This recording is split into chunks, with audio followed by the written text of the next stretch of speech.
Brought to you by no popular demand, I am Yes or No, and today I'm going to be talking about how I got into Harvard. Seeing as I just graduated, I can now look back at the application process with the wisdom of retrospect, or the nostalgia of a has-been. But hopefully, whichever it is, I'll be dropping some knowledge bombs that you guys can use to help you in the college process.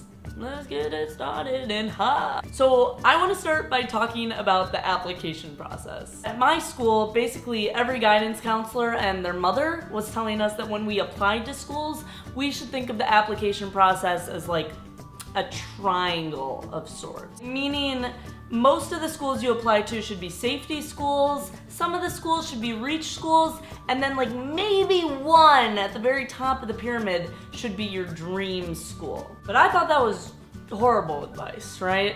I'm like, man, now I know why they call it a tiered system. Cause if you follow that advice, you're gonna cry. Give me some. Give me some. So basically what I did was I just took that triangle and I flipped it.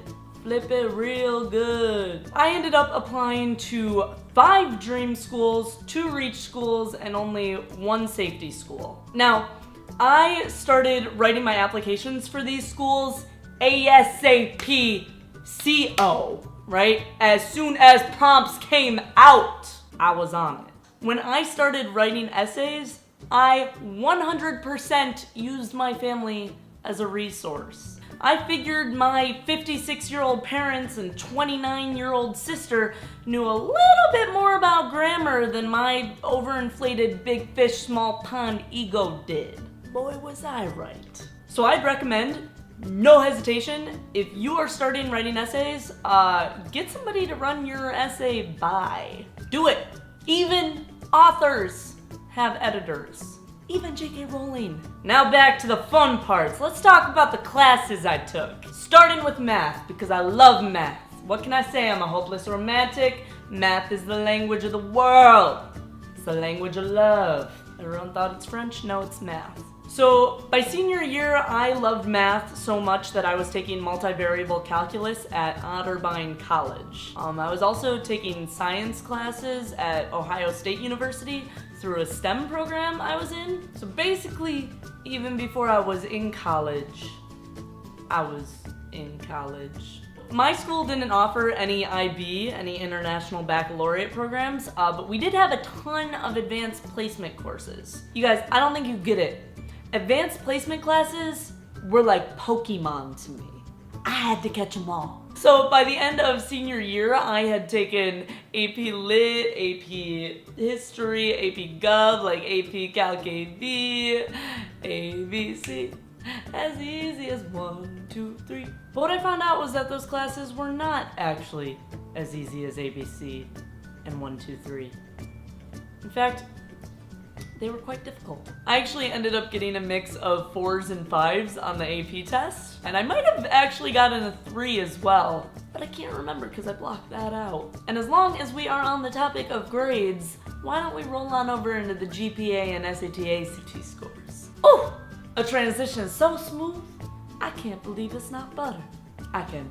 So let's start with my GPA. I had a 4.0 unweighted GPA and a 4.7 weighted GPA. And I was actually salutatorian at my school. So I was second place, officially the first loser. And it wasn't because I ever got an A-, but rather because I chose to take classes I loved, such as 3 years of language courses and 3 years of painting. But excuses are for mooses and for silly gooses. So I got what I got and it shan't be forgot. When it came to my standardized test scores, my grades were like so-so. I took the ACT and SAT 3 times each, starting in middle school. Not necessarily because I wanted better scores, but because I thought it would be fun.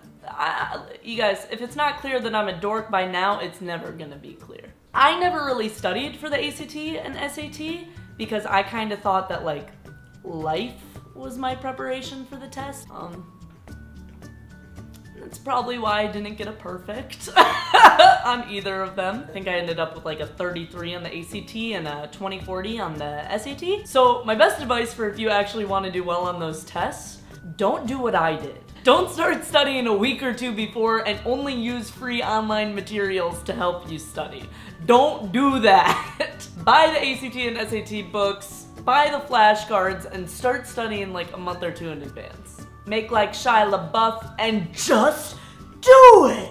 Okay. So at this point, you're probably thinking, oh my gosh, yes or no? You're so smart. How did you have time to have fun while you were so busy being so smart? Well, first of all, to myself, get over yourself, myself. You're not that smart. And second of all, I didn't have time to have fun. Basically, my social life only existed in the form of extracurriculars. And football Fridays. I never missed a football Friday. Outside of classwork, I ran track for 4 years. I played tennis for 3. I did soccer for 1. I was in NHS. I did ski club for 2 years. And I was receiving the occasional art award.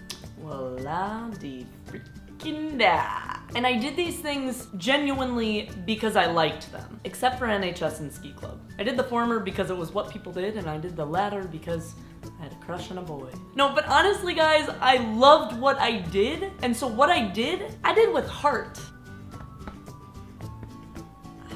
If doing what you like doesn't get you into the college that you want, at least you'll have a heck of a good time along the way. Preach it! Alright, yo, this might be where I end it. I figured this video could give you guys some insight because there is no formula for getting in, but there are data points, and I'm one of them. And I'm definitely not an outlier, so you know this stuff's the regular. I'm Yes or No, enjoy your days and good luck getting into Harvard. Someone's gotta get in there because I am no longer allowed.